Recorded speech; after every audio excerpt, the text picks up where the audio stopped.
ঘরোয়া খাবার মানেই স্বাস্থ্যসম্মত। আপনি হয়তোবা বাইরে থেকে বিভিন্ন ব্র্যান্ড কিনতে পারেন, বাট ঘরোয়া খাবারের সাথে টেক্কা দেওয়া কঠিন। তো আসসালামু আলাইকুম এভরিওয়ান। তো চলুন আজকে আমরা একটু ঘরোয়াভাবে ঘি বানিয়ে নিই। তো আমি ডেইলি সরগুলোকে জমিয়ে রাখতাম ডিপ ফ্রিজার, সেগুলো দেখুন আমি এখন ব্লেন্ডারে দিয়ে একদম মিহি করে নেব। যত মিহি করবেন তত আপনার ঘিটা বেশ ভালো হবে। তো আমি একদম লো হিটে সেই ব্লেন্ড করা সরগুলোকে দিয়েছি। তো এগুলোকে এখন আমি আস্তে আস্তে ভাজতে থাকবো। দেখুন দেওয়ার সাথে সাথে গলে যাচ্ছে, আর সাইড দিয়ে দেখুন ঘিগুলো বের হয়ে আসছে। তো এইভাবে ধীরে ধীরে ভাজতে হবে।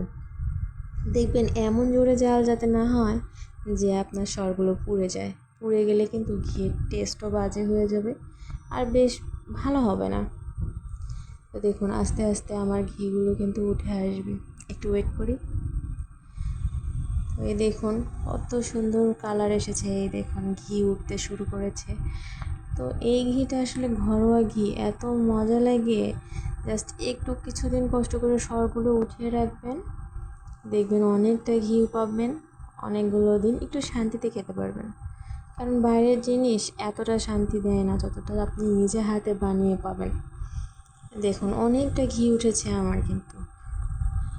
তো এগুলোকে আমি আর বেশি ভাজবো না, বেশি ভাজতে গেলে দেখা যাবে যে নষ্ট হয়ে যাবে। এখন এটাকে আমি ঠান্ডা হতে দিব। ঠান্ডা হলে আমি একটা ছাঁকনির সাহায্যে ছেঁকে কাচের একটা জারে উঠিয়ে নিব। দেখুন কি সুন্দর ফোটা ফোটা পড়ছিল। সো আমার ঘি ready. So thanks for watching.